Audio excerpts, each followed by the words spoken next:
everybody. Welcome to another filmmaker interview as part of Around the Lens and fstoppers.com. I'm proud to have here the filmmaker who is making their world premiere of their film, I'm Thinking About Killing You, Ran Wang. Welcome to the program, Ran. Hi, thank you so much for having me. Do I look here? Do I look You here? look at me. We're having a conversation. They're just an impartial observer. I just, Thank you so much for having me today and making the time to talk. Absolutely. Thank you, Ran. So you have actually a really interesting film, and talk about like immediately I thought about Whiplash when I saw it. Yeah, that is the comp. That's literally the one. Indeed. But before we get too far, why don't you tell the audience what the film is about? Yes. So we follow a competitive collegiate D1 female rowing team, and we follow the team captain Danny, who has these very violent fantasies of killing her coach. And when the abuse ratchets up and gets too intense, she has to decide whether or not to act on those fantasies of violence. Yeah, absolutely.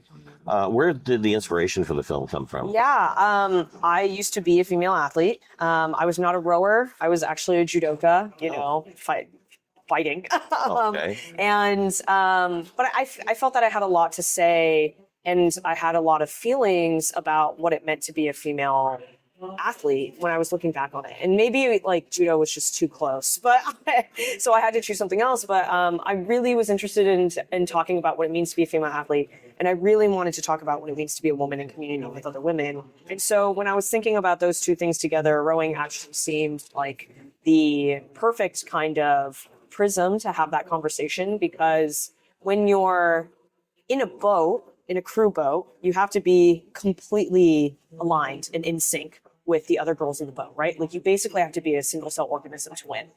But you also compete with the very same girls to get that seat in the boat. And I felt that was just like the perfect microcosm for what it can feel like to be a woman. Like they're all you have, but they're also your competition. And I think like women get pitted against each other, but also are the only ones that know how to support each other. And it just feels so complicated and so rich. And so that is how I decided to tell the story. And I had a really close friend of mine who actually was an extra in the film, who showed up early and taught all of our other girls how to row.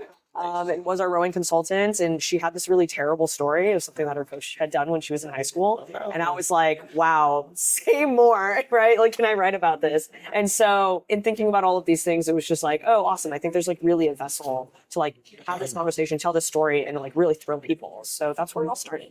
Yeah, I was going to ask, because you don't come from a background. Was there a rowing consultant? It sounds like you was. Yeah, she was a competitive rower in high school. Just jumping ahead to talking about the cast, who are so amazing. Yeah. Our pretty much none of them, except for our main actress, who played Danny, Tiana Lee, knew how to row. So all the girls that you see in the film learned 45 minutes before our first shot. Wow.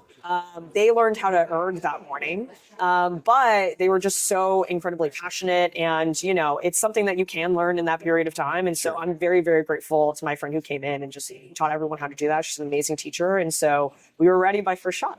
Yeah, absolutely. That's great. I was going to say, like, did you guys send them to a 2-week training camp? 45 minutes.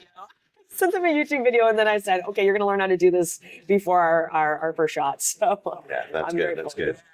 So we mentioned Whiplash, the inspiration. Obviously, that's the most probably prominent. Were there any other inspirations that for the film? Yeah, I mean, I think a lot about Promising Young Woman, and kind of like the way that film, subverts our expectations and brings us into kind of the world of a badly behaved woman. And so I think Whiplash and Promising Young Woman are big comps. I think there's a little bit of Black Swan in this, kind of this like devolution of like your psyche and like what's real and what's not.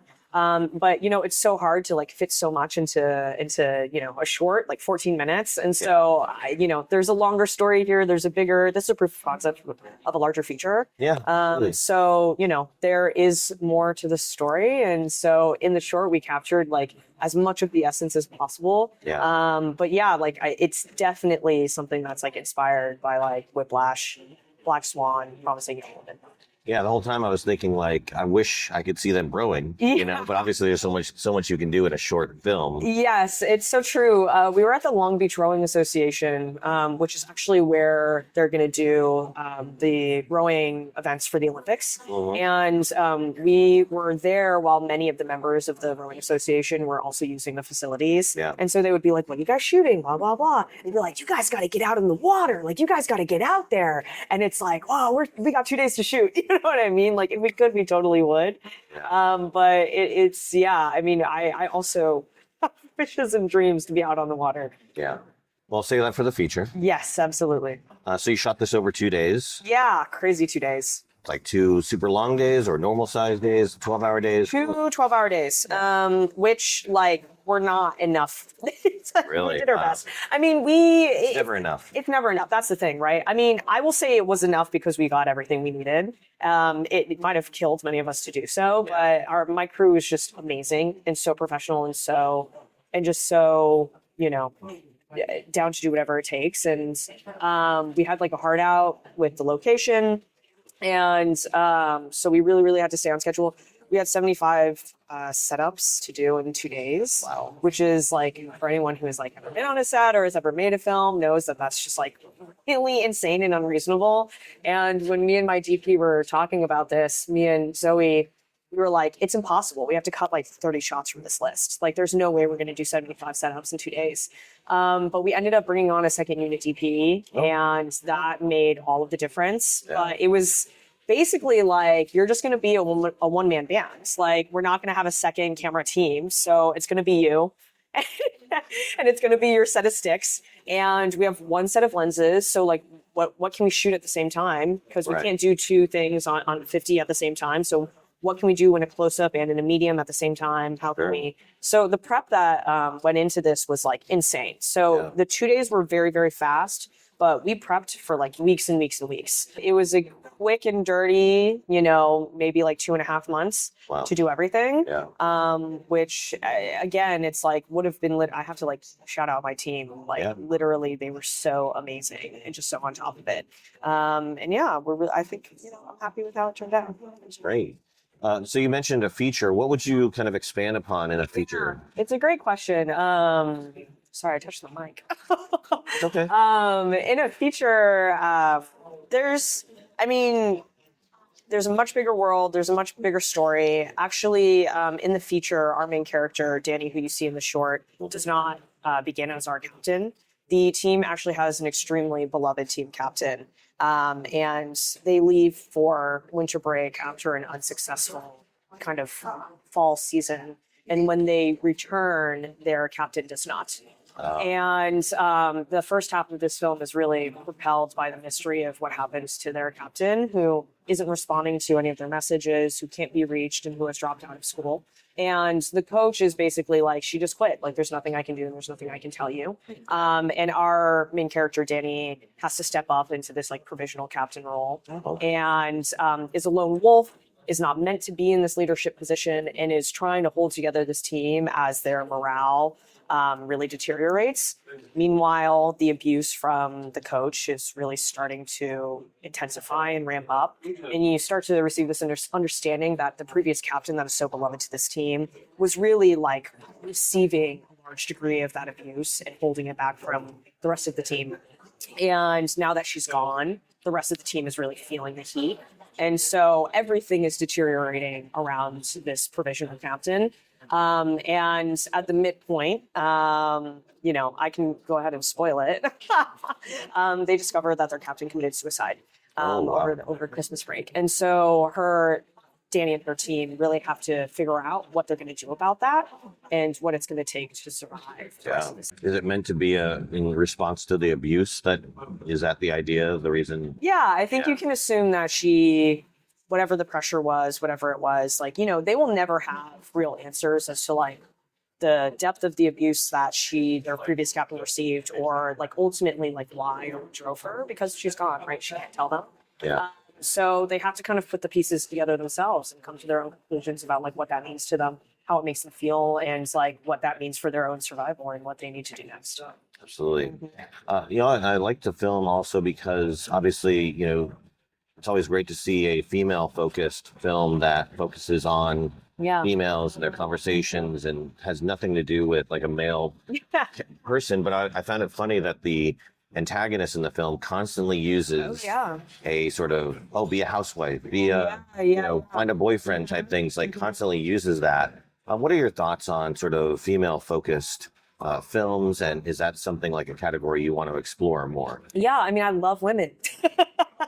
I love women. I'm always writing about women. I'm writing about how complicated they are and what kind of pieces of our own identity in society that we work against. And it's very astute of you to be like, it feels like, like the conversation of the man can never leave the room, even though there are no men here. Right. And it's true. I think that like, even when there is no man in the room, I think that like, women have been like taught and raised by society to consider the male gaze at all times. Yeah. And you are a man inside of yourself looking at you. You know what I mean? Like the man is in you, the patriarchy is in you. Right. And I think like it's very revealing how the coach is constantly kind of. Okay, go ahead. So, the coach seems to have this impression that the issue is not the abuse. The issue is that she's not a man. And, Right. her team is like, well, we kind of feel like the issue is the abuse, right? And it just shows how far apart they are ideologically. And it's like, I think you feel a lot of pity for this coach and for this woman, because you can imagine her at some point having been a young female rower, just like her athletes, Of course, who had a male coach and who made her great through his own methods and means. And now that she is, passing that along as a coach herself, she can't imagine another way of doing it. And so even though there is no man in the room with them, you can feel the oppression of the patriarchy and the influence that a man has had on her and how that's impacting the young women in her life. And it's tough to make a film about women and still be unable to escape the men. But I think it's just, it's real. And I think that's where a lot of this stuff comes from. Yeah, absolutely.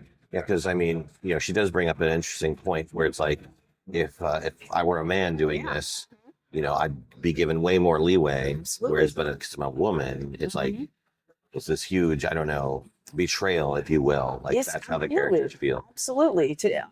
And no one says it's fair. And it's crazy because it's like, she's so insane. And you're kind of like, God dang, she's kind of right though, Yeah, I mean, it's the one point in the film where you can feel a little sympathy for Yes, her in terms absolutely. of like, and I think that's, telling that the greatest villains Yeah. have a degree of like, you can relate to their You can argument. totally understand her mindset. Thanos was right, I'd argue with.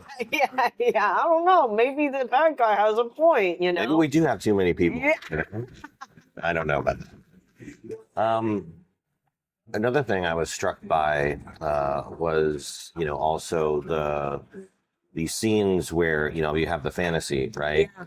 Was there any kind of like stunt coordination with that? Because you do show some like Absolutely. intense sort of action there. Yes, I was so scared of this. Yes, those are classified as stunts. We did have an amazing stunt coordinator, my friend John Brannon, who came in and like really, assuaged my fears about safety and stuff like that. And I will say the two actors, Tiana and Bridget, are also incredible, have done stunts in the work that they've done in the past. And so I was the only one that was worried. Everyone else was like, "No, we got it. It'll be fine. These are super simple." And so, definitely like doing the movie magic of being like, how real can we make this look and keep it safe? And that first stunt right at the beginning with the scale and the swing, it's like, even if you had your arms fully extended, you would not hit the person who's standing there. Okay. But with the camera magic and kind of the depth of field, you can make it look like it's really about to happen. Yeah. And so I had a lot of fear about that, but I had a really good experience. It was like, I'd never done stunts before. So I was like, this is a thing that I'm like excited to learn and do on a short, in a lower stakes situation. And I just had the most amazing professional actors and stunt coordinator who just like made it all possible. Yeah. And just, working with the camera team, working with the DP and being like, let's shoot this in a way that will make it real. Um, Where did you learn your craft? The streets. So I did not go to film school. I've like never taken a formal, filmmaking kind of class or anything like that.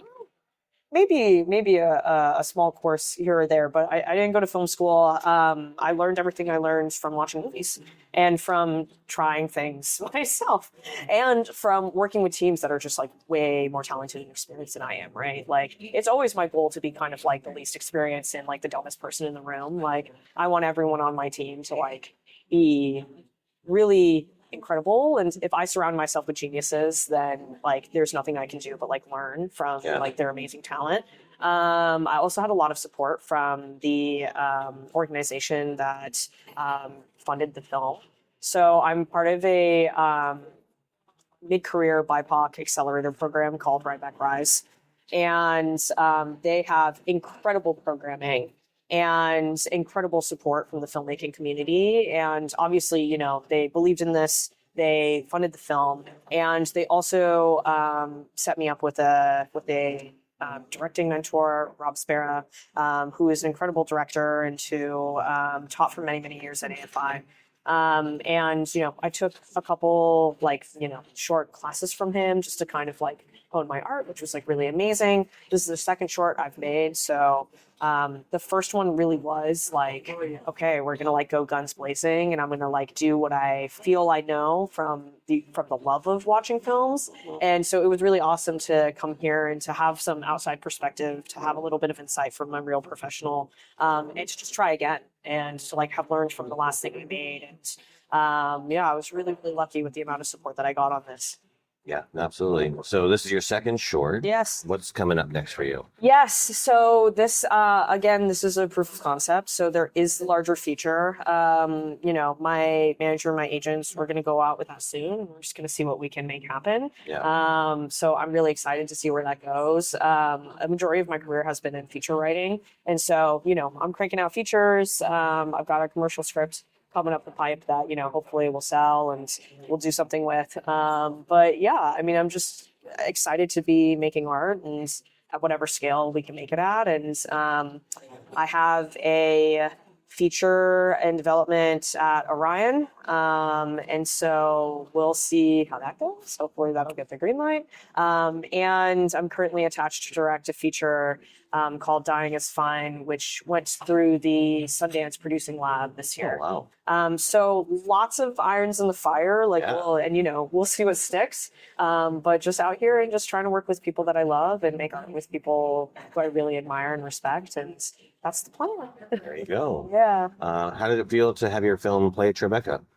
Really magical, I mean, like the premiere was like packed, standing room only, a lot of people in the rush line. I'm really, really honored to be in this particular lineup. So the block is called Competitive Edge. It's 6 films, and all of the films are female sports stories, which is really, really special. And every single one of the directors, including one of the films, which is like a duo team of a brother and sister, but all of the films have a female director helming. And so to have Tribeca does a sports block every year, I think, but to have this one be so female focused and put such an importance on female sports is like really, really special. And the other films in the block are just like amazing. And so I feel like so honored to be in such amazing company and to be with so many other amazing female filmmakers. And that has been like beyond special. Like there's like no way to express like how grateful I am for that. And so I'm super grateful for Tribeca and for everyone who came to support the film and who will support the film the next 2 screenings. And hopefully this film has a life like outside of Tribeca and outside of New York, and we'll be in different places and different festivals. But like, if this is all that ever happens with the film, I would be really, really happy. Yeah. Absolutely. Well, great. Well, before we say goodbye, is there anything else you'd like to add? Just thank you so much for having me today. I mean, I think like whether you have been an athlete or not, I think like everyone can relate to what it feels like to be in a situation that might be hurtful or harmful and be told to be grateful for it. And I just want to say that, like, I see you and this film sees you, and that wasn't okay. And I'm sorry that happened to you, but you can be Danny for someone else, and you can be someone who stands up for your community if you feel like you can't stand up for yourself. And so thank you so much. I hope everyone gets to see the film, and I hope it thrills them. I hope it shocks them. I hope it gives them a laugh, a nervous laugh. And yeah, I'm just really grateful for being here. Thank you so much for taking the time. Absolutely. No, I think, your film taps into that sort of, I would say, rage fantasy that pretty much we all have at some point in our lives. Absolutely, yeah. Everyone's imagined killing their boss, killing their annoying HOA president, like whatever. Everyone's kind of imagined that. So I think everyone will watch this, whether or not they've been an athlete, and feel seen by it. Yeah, no, absolutely. How will people be able to see the film? Yes, so we're at Tribeca the rest of this week. So we have another screening on the 11th and the 13th. I believe both of our screenings are sold out. Super grateful, wow. but there's still a rush line if you want to see if you can get in and capitalize on other people being too tired to show up. And then, we'll looking ahead. We're waiting to hear back on a number of other festivals. Hopefully we'll play in some other states and maybe internationally. Yeah. And then eventually she'll find herself online somewhere, but yeah, people are welcome to reach out and ask where it is, and I'm happy to share. So thank you so much for being here. Okay, great. Well, thank you so much, Ran. Really Thank appreciate your time. you. Good luck on your film and the rest of your filmmaking endeavors. Sounds like you all got a lot going on, and I wish you all the best. Thank you so much. I appreciate it.